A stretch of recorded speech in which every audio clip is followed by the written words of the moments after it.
legislation. I do want to acknowledge Senators Rodriguez and Leak, who were sponsors of SB 322 and SB 606, respectively. They couldn't be here today, but they had a big role to play in bringing this to the finish line. I think a lot of people remember recently, I think it was about a year and a half ago, you started to see a lot of this issue of squatting that was happening, not really in Florida to the extent it was happening in like California. I mean, the usual suspects you would see. And squatting, you know, there's actually a basis for it in like American history, because it's like when people were settling the West, when people like would go on property, if no one else was using it, then you could potentially develop property rights over a time period. And that was just viewed as more efficient than if you had to track down. There's a lot of reasons for that. Bottom line is that didn't necessarily upend the way people do business normally, but to apply that in like a residential context where you move into some house because somebody's a seasonal resident, you just start living there, and somehow you have rights all of a sudden when you never were able to do. You literally had people just breaking into homes and just taking over homes. And then to get them out was like a huge deal. And then property owners would go back in like New York and all this stuff. They're like, I can't get my property back for 9 months or a year or whatever, and all this other stuff. And it was a cottage industry. People were being told that you can do this. And it was a way to basically get, you know, quote unquote free lodging. And so we said that is not going to fly in the state of Florida.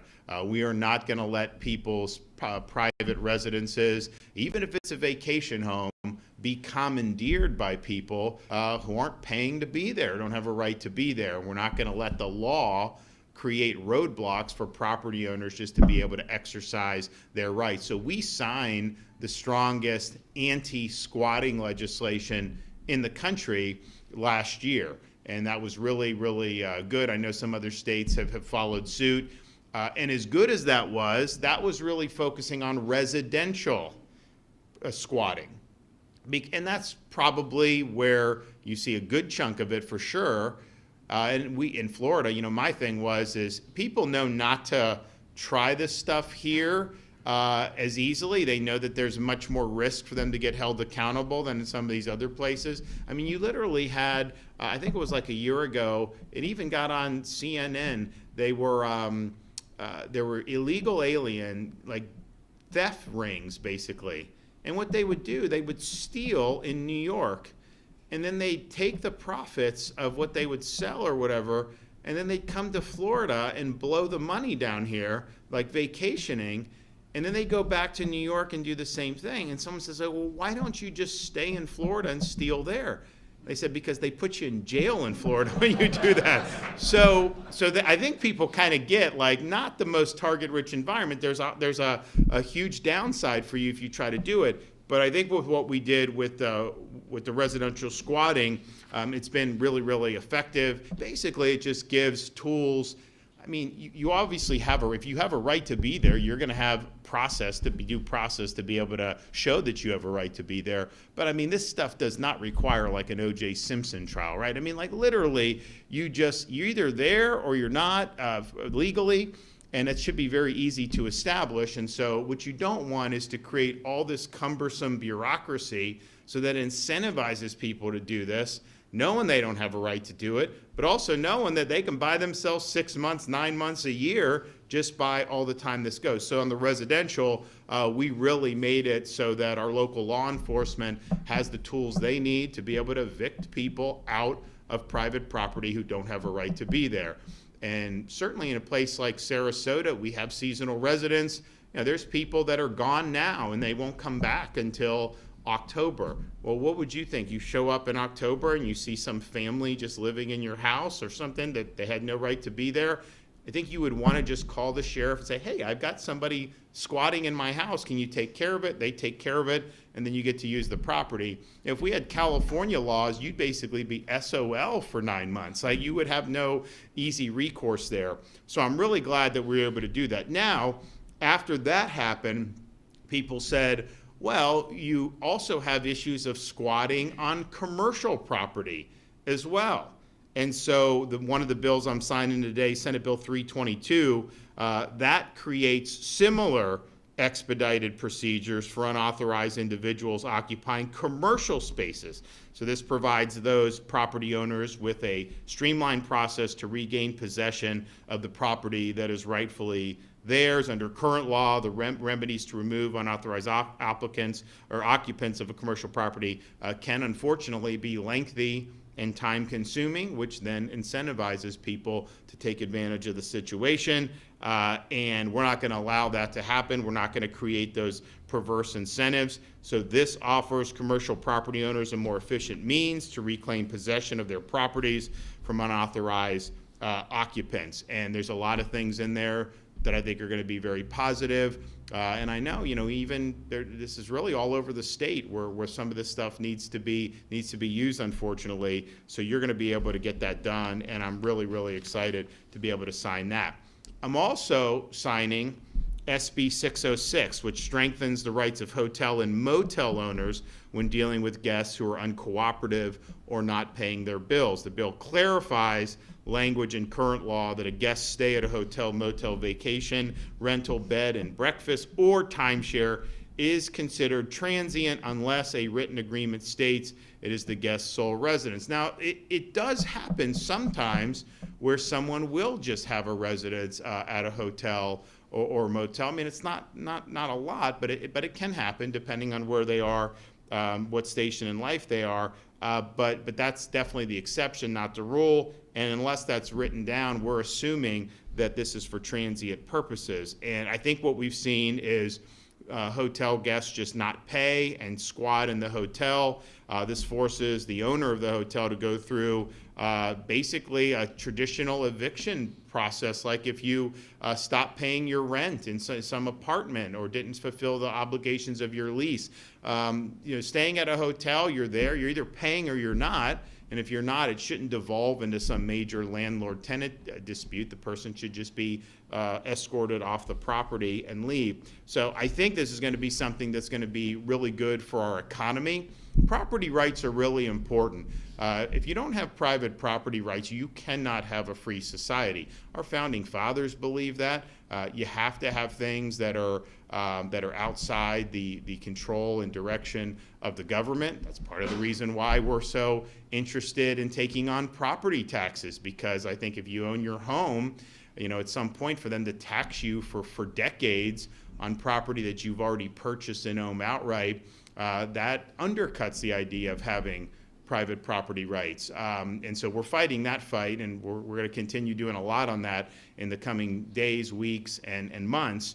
But as a whole, you have to have rule of law, and you have to have enforcement for private property rights. And when that happens, you have a chance to have a free society flourish. When it doesn't happen, it's like throwing sand in the gear of the economy. It's much harder to have strong growth. It's much harder to produce opportunities. And I think some of these states that have let this squatting get out of hand, they're going to come to regret that they did that in the future, because I do think people look at this, and if you're going to be investing in property, you want to know that you're going to actually be able to control that property. And for Pete's sake, you shouldn't have people just show up and start squatting on that property and then all of a sudden be able to weaponize the law against you when you didn't do anything wrong. So I appreciate the folks that were involved in this legislation. We will make sure that that our folks have the tools they need to be able to uphold the very, very significance of private property rights. Okay, we're going to have a lot of great speakers here before I sign the bill. So first, we're going to start with our senator, who will be the president of the Florida Senate soon, Jim Boyd. Where's he at? Come on.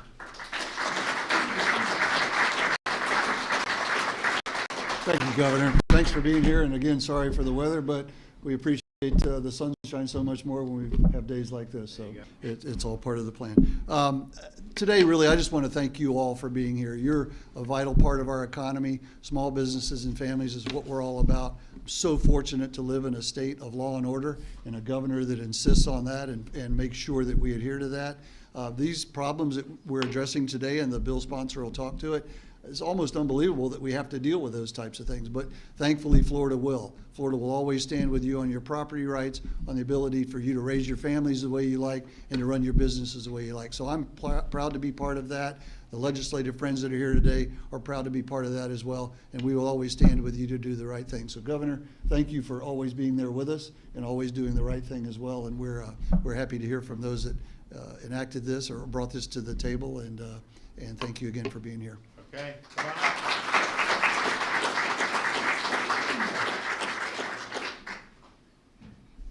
Hello, everyone. I'm State Representative Peggy Gossett-Seidman from Boca Raton, and I am proud to be the sponsor in the House of this great bill against squatting. I'd like to sincerely thank the governor for listening to the people and bringing this forth today. This bill is proof that when we listen to residents, good things happen. And it occurred because I was speaking to Senator Ana Maria Rodriguez last summer of Miami, and she said, oh, we have all these issues with commercial squatting. And I said, well, that's interesting, because last week a couple called me and they are unable to get people out of their parents, then deceased parents' restaurant for years, and wanted to know if I could assist. Looking into it, we did have instances of squatting throughout the state. And it occurred to me that maybe we should do something about it, and we filed this bill. The rightful owners have spent a lot of money and time trying to have with no success, trying to have the persons evicted from this property. Often these structures throughout the state are utilized for human trafficking, drug use, and as the governor mentioned, theft rings. And they run under the radar because we didn't have the teeth in the statutes to try to remove them in all cases.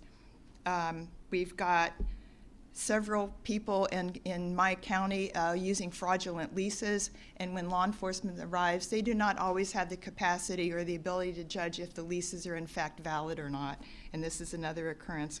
We have several instances in Gainesville where a motel was taken over by 9 persons, causing $15,000 in damage.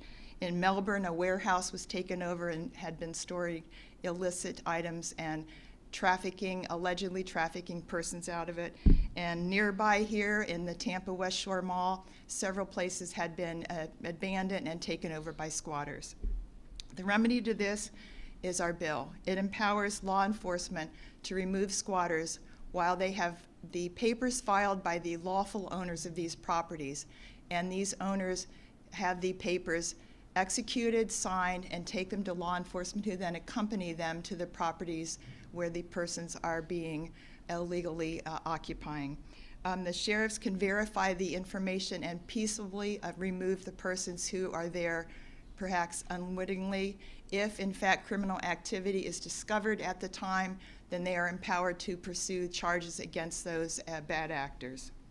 It provides for criminal charges up to a first-degree felony for authorizing or leasing properties in conjunction with criminal activities. In all, squatting removes people who should not be living in these properties, and it allows our good businesses and our tourism to thrive. It will protect our $1 trillion real estate market in Florida and 3.7 million businesses in the state. It will make us a safe and moving forward state in order to protect our businesses, our residents, and our tourists. And with that, I thank you. Okay.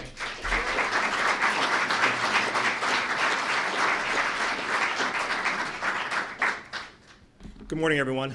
My name is Gil Reyes, and I'm the Regional General Manager here at the Westin Sarasota, and also the President of FRLA, the Suncoast Chapter. First and foremost, I would like to thank the Governor and extend my deepest thanks for his leadership and support in signing this bill into law. Governor, your commitment to strengthening our state's hospitality industry and ensuring clarity in our regulatory framework means a great deal to all of us who live and work in this space every day.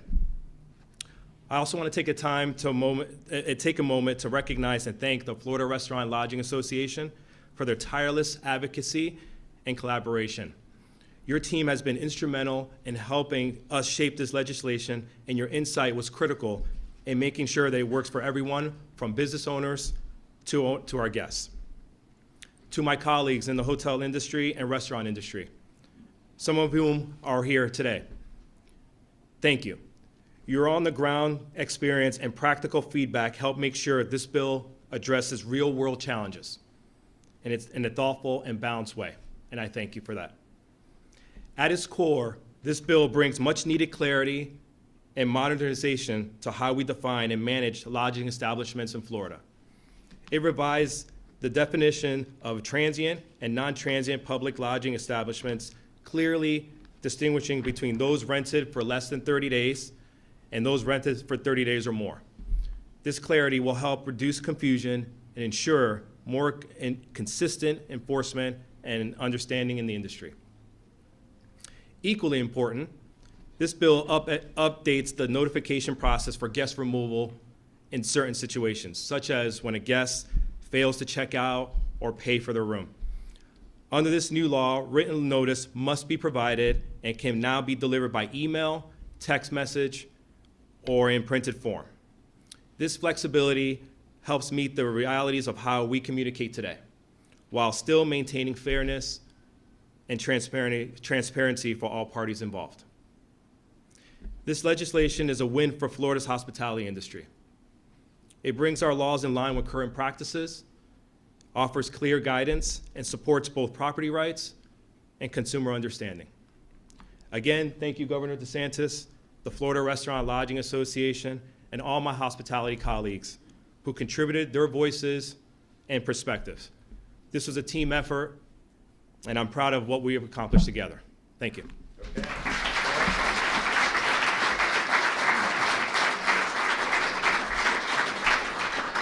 Good morning, everyone. I'm Sarasota County Sheriff Kurt Hoffman. I'd like to just start by thanking my legislative delegation, who I consider friends, and obviously the governor. The governor has mentioned that this is a state that values the rule of law in every single circumstance. And once again, I'm not surprised the legislature and Governor, you as well, have turned to the sheriffs to be able to enforce this. We're up to the task. And we're certainly going to do that. I was mentioning to the governor, we were back here before, that we do almost 700 evictions a year as a sheriff's office here in Sarasota County. So that's 2 or 3 of these a day that we're doing. On the residential side, last year's bill was very, very helpful to us. I'll just share a quick story with you. We had an elderly lady who passed away. Somebody hand wrote themselves in pencil a lease, moved into that lady's house, and the neighborhood was up in arms. She started to destroy the house, actually cut all the plumbing and the wires and everything out of the house and tried to sell it for scrap. We went over there. We were having to go through the regular eviction process. The family of this deceased elderly lady lived in London, and her attorney was in London, and we're trying to correspond. They just couldn't understand why it was taking so long to get their loved one's house back and take control of it. We found out after we were able to get her out of there that she had been following the obituaries in the paper here in Sarasota County, and she'd done this 2 or 3 other times by writing what appeared to be a lease. So it's very important now on the residential side that we're going to be able to get those folks out of there and give the estate or the family members their property back. On the commercial side, this is extremely important. I was the general counsel for the sheriff's office, and we dealt a lot with the transient issue, Governor. So having that language in there that defines what transient is makes it easier for my deputies to go out there and get these folks out and restore that. And that's, if not equally important, more important on the commercial side, because those folks are trying to make money, right? Pay their employees, pay their rent. Many times we would come in there and we would find the facilities destroyed. So putting teeth in this, and once again, the governor coming down here and my friends in the legislature coming down here and saying, to the media who will broadcast this message out there for us, if you come to Florida, mess around and find out, right, Governor? Thank you.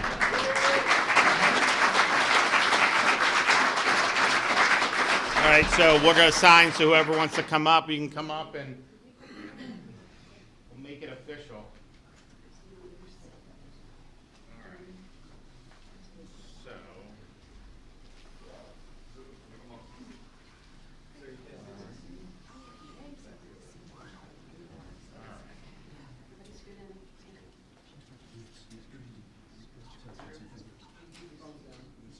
Today is the 2nd of June.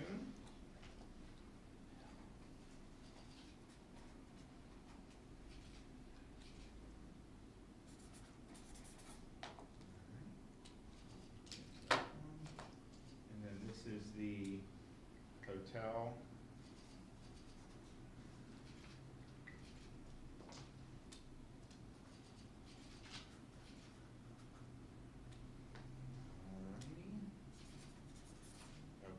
wants one? Take one, yeah. Who else? Anyone else? Anyone else? All right. Thank you, Governor. Okay. I got one more. All right. I've got one peanut gallery. Oh, what a cat. All right. There we go.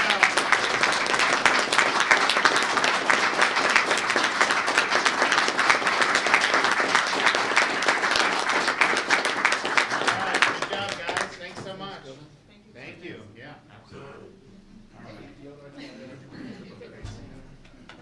Oh, good, Fiona. You know, the last bill, my kids got a hold of the pen. They're children, and this is a Sharpie. I know. Well, that's why we have the one I threw is not permanent. So anytime we have kids, we try to do that. So, well, this is good work. I think Florida leads the way again, and we want to make sure that people respect property rights and that property owners have the ability to utilize their property and to have these scams where people come, especially when they're trying to leverage somebody's deceased relative or something. I mean, give me a break. We're not going to stand for that in the state of Florida. Okay, any questions? Yes. Governor, have you been asked to help increase security at Jewish facilities across the state? Well, first, just let me say, we have a huge problem with anti-Semitism running wild in this country right now. And I know it doesn't represent the vast majority of people, particularly in the state of Florida, but why are we letting people like this guy into the country from Colorado? He should have never been here to begin with, and he sure as hell should have been sent home when this visa expired. And this is the wages of having basically an open border for 4 years under the previous administration. But this whole thing and you saw it starting on October 7th, you saw what's happened at our universities, you've seen attacks against Jews, you saw the 2 Israelis in DC, you see this Colorado. This is really sick, but we've got to take this seriously. And you shouldn't be allowing this, having policies that allow this to foment. I do think that there's a lot that goes on, quite frankly, in some of the lies that get spread in the media that probably get some of these guys wound up. But it's really, now we've done a lot in Florida over the years. This is nothing new for us to be responding. When October 7th happened, we were rescuing Americans out of Israel. We did that before Biden even did it, and he was the president of the United States. So we have done security for Jewish day schools. After October 7th, we sent highway patrol and other assets. So I don't know what we've received. I haven't personally. That doesn't mean that one of our agencies hasn't, but we'll continue to respond the way that we've always responded. This type of stuff will not fly in Florida. And we will do what we can, obviously, to prevent. And certainly, if anyone makes the mistake of doing what this guy in Colorado, you will absolutely live to regret that. Yes. Governor, the hurricane season has just begun. You know this area was hit very badly last year. Do you have anything you want to say to Sarasota County residents as they get ready for this season? What I would say is prepare now. What I found is if you don't prepare, then it just seems like then you end up getting one, right? When people prepare, I think it's like it's just weird the way it goes. But prepare. Now I will say this: we had 3 Gulf Coast hurricanes last year, 2 majors. Debbie didn't probably impact this area as much as the other 2 did, but it did have impacts across the west coast of Florida for sure. And so, and these are not easy things to deal with. I would say this, though, in spite of all the challenges, find me another part of the country that would have bounced back as quick. You just would not see it. I mean, I know there's a lot more that needs to be done. Don't get me wrong, but most of these areas that would get hit like this, a lot of them, it'd be like a lost decade, right? It would just, that's typically what happens in other parts of the country. So I think that Floridians take this stuff seriously. and they respond. And look, we do stuff at the state level, the local folks do stuff leading up to it to prepare any search and rescue, and then working to get the power on, the debris, all that stuff.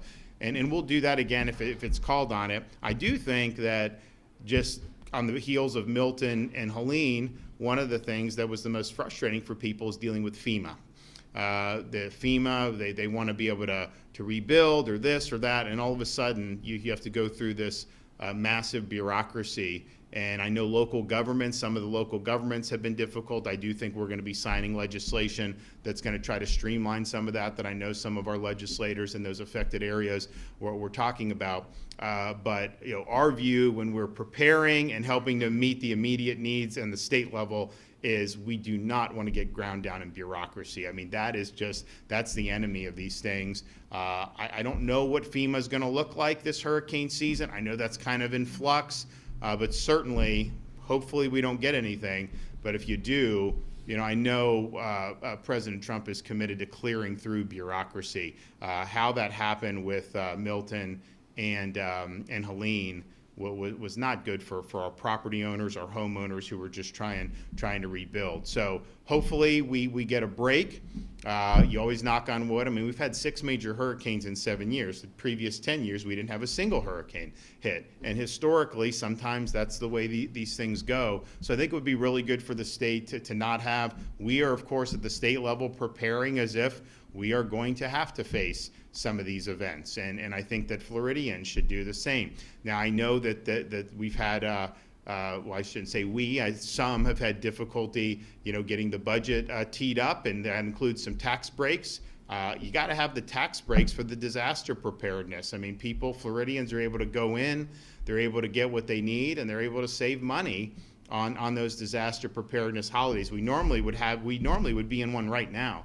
Usually the first 2 weeks of hurricane season, then we do another 2 weeks kind of at the height of hurricane season as we get in to late August, early September. And so hopefully we'll get that so that folks get relief on that. But there's different storms have different things that happen. So Hurricane Ian, obviously it impacted this area and impacted Fort Myers most dramatically.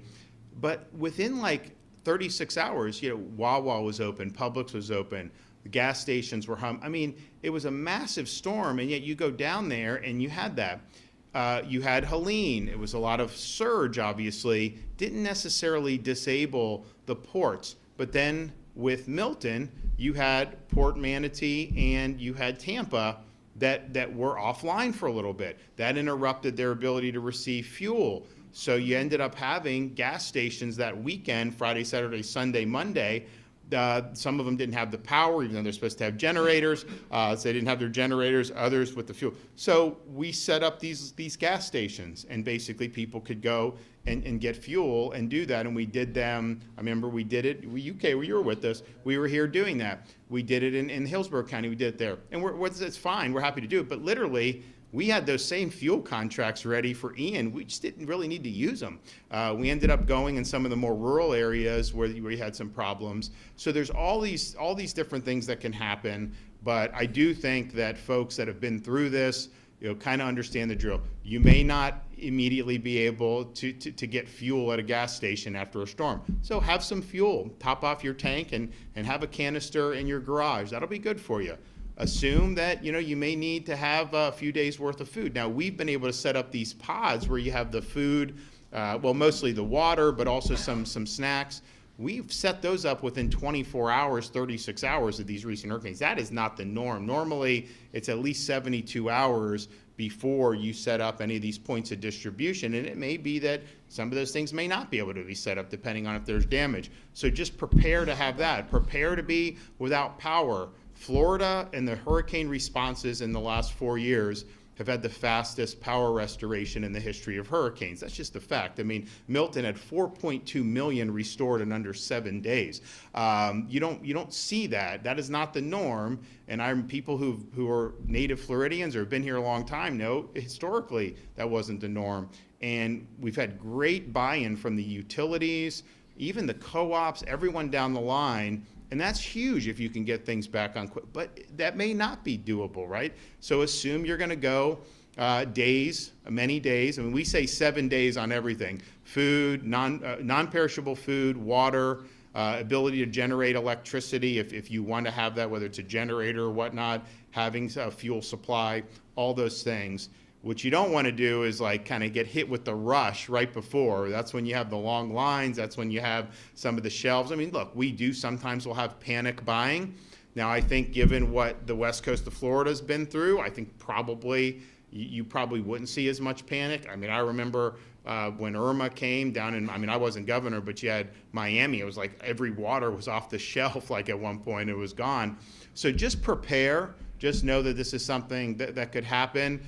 You guys have a lot of great folks at the local level here, law enforcement, first responders. We've got the strongest emergency management state agency in the country, and we'll be in that fight with everybody, so prepare. But I just hope that we just have an uneventful summer. We've got some stuff on the horizon, you know, that'll be fun for the state, and let's just do that, and then get into the fall and winter without having it would be my hope. But we would definitely never assume that that's going to happen, and we will always prepare as if we're going to have other events. Governor DeSantis, Manatee County commissioners are trying to pull wetland buffers that have been removed from a past commission board. They say they're being met with some pushback from the state. Do you have any comment on that? Who in the state is doing that? They said that the Department of The Florida Department of Environment. You have to talk to them about it. I mean, I'm not sure exactly what was said or not said, so I would just refer you to the DEP on that one. Okay, thanks everybody. Thanks for coming. Appreciate it.